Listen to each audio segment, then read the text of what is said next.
Hello అండి, నా పేరు డాక్టర్ మనోజ్ చక్రవర్తి. నేను సీనియర్ ఆర్థోపెడిక్ సర్జన్ యశోదా సోమాజిగూడలో పనిచేస్తున్నాను. నేను కరీంనగర్ అండ్ వరంగల్ విజిట్ కూడా వెళ్తుంటాను. నాకు అక్కడ ఏమైనా మీరు ప్రాబ్లమ్స్, మెడికల్ రిలేటెడ్ ప్రాబ్లమ్స్ ఉంటే అక్కడ కూడా మీరు సంప్రదించవచ్చు. చాలామంది పిల్లలు పుట్టిన తర్వాత లేకపోతే కొన్ని సంవత్సరాలకి, కొన్ని నెలలకు కాళ్ళు వంకరని చెప్తూ ఉంటారు. పాదం కదండి, కాళ్ళు వంకరతో వస్తారు. కాళ్ళు వంకరతో వచ్చి ఇనిషియల్గా పేషెంట్స్కి అంటే పేషెంట్ వాళ్ళ పేరెంట్స్కి తెలియదు. మెల్లిమెల్లిగా నడక స్టార్ట్ చేశాక, అంటే ఒక సంవత్సరంన్నరాక కాళ్ళు వంకర పెడుతున్నాడు అని అనిపిస్తుంటుంది. ఫస్ట్లో దాన్ని ఎక్కువ గుర్తించము, తర్వాత నడుస్తూ ఉంటే కాళ్ళు వంకర అవుతున్నాయింది అని టెన్షన్ పడిపోతుంటారు. ఫస్ట్ ఇట్లాంటి వాళ్ళు పిల్లల డాక్టర్ దగ్గరికి వెళ్ళొచ్చు, లేకపోతే ఎముకల డాక్టర్ దగ్గరికి వెళ్ళొచ్చు.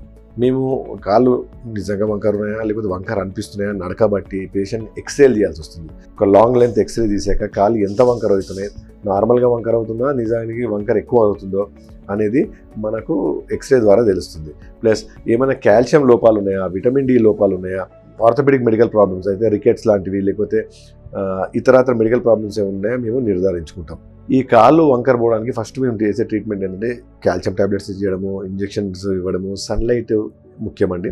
సో పేషెంట్ని కూడా మేము ఏం చేస్తామంటే ఇది కాళ్ళు వంకరనే అని నిర్ధారించాక పేషెంట్స్ని మేము కొంచెం ఎండలో సూర్యాస్తం టైంలో at least 15 minutes to half an hour ఎండలో బట్టలు మొత్తం తీసేసి ఎండలో నిల్చోమని చెప్తాము.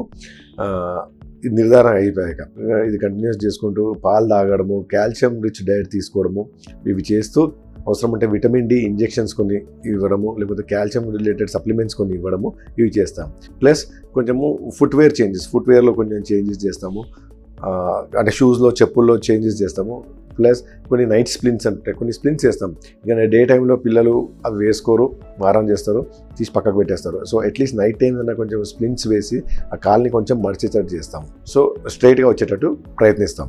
సో ఇలా మేము ఎవ్రీ 3 months 6 months పేషెంట్ని చూసి వీడియోస్ తీసుకొని అంటే నడక మారిందా లేకపోతే కాలు స్ట్రైట్ అవుతున్నాయా అని చూడాల్సి వస్తుంది. సో ఇది చూశాక మేము అలా కొన్ని ఇయర్స్ అనలైజ్ చేసి నడక మారుతుందా ప్లస్ కూర్చునే పద్ధతి మారిందా అవన్నీ అనలైజ్ చేశాక మేము నెక్స్ట్ థింగ్ అస్సలు తగ్గట్లేదు అంటే అప్పుడు సర్జరీకి వెళ్ళాలి. సర్జరీకి వెళ్ళే వాళ్ళు చాలా తక్కువ మంది ఉంటారు. వెళ్ళినా కానీ భయపడాల్సింది ఏం లేదు. చిన్న సర్జరీయే, ఆపరేషన్ చేసి కాళ్ళని స్ట్రైట్ చేయాల్సి వస్తుంది. అది ఎవరు చేస్తాము, ఇవి చేసి పెద్దగా కూడా ఇంకా కాళ్ళ వంకర నడుస్తున్నారు అని అంటే అప్పుడు చేస్తాం. ఈ కాళ్ళ వంకరలో కూడా 2 రకాలు ఉంటాయి. ఓకే, బయటికి వంగినట్టు ఉంటుంది, లేకపోతే లోపల వంగినట్టు ఉంటుంది. జీనువారం అండ్ జీనువాల్గమ్ అంటాము. సో ఇవి సర్జరీ చేస్తే యథావిధిగా నార్మల్గా అయిపోతుందండి. ఫ్యూచర్లో కూడా పిల్లోడికి ఏమి ఇబ్బంది రాదు. సర్జరీ అనగానే పేరెంట్స్ చాలా గాబరా పడుతుంటారు. ఈ సర్జరీ చేసేది మనం వాడు మంచిగా ఉండడానికి, అంటే మంచిగా నడవడానికి, పొట్టిగా అవ్వడము పొడుగా అవ్వడం అనేది ఉండదండి. పేషెంట్ నడక ఇమ్మీడియట్లీ ఆఫ్టర్ 2 to 3 months ఈజీగా మారుతుంది. ఆపరేషన్ చేశాక ఆ బోన్ని సెట్ చేసి మేము సిమెంట్ పట్టి పెడతాము. తర్వాత 2 నెలలకు లేకపోతే 6 వారాలకు మెల్లిగా నడక స్టార్ట్ చేసేస్తాము. నడక స్టార్ట్ చేశాక ఆ పేషెంట్కి డెఫినెట్లీ బెటర్ అవుతారు. ఇది ఈ మధ్య కాలంలో చాలా తక్కువ అయిపోయిందండి ఈ సర్జరీస్. అంటే ఈ జీనువారం వీటితోనే తగ్గిపోతుంది నాన్ సర్జికల్ మెథడ్స్తోనే, కానీ అప్పుడప్పుడు సర్జికల్ మెథడ్స్లో కూడా చేయాల్సి వస్తుంటుంది. సో ఇది చేశాక పేషెంట్ యథావిధిగా నడవచ్చు, పరిగెత్తవచ్చు, స్పోర్ట్స్ ఆడవచ్చు, బండి నడపవచ్చు, యథావిధిగా అన్ని పనులు చేయవచ్చు. సో ఫ్యూచర్లో కూడా ఏం ప్రాబ్లం రాదు. Thank you.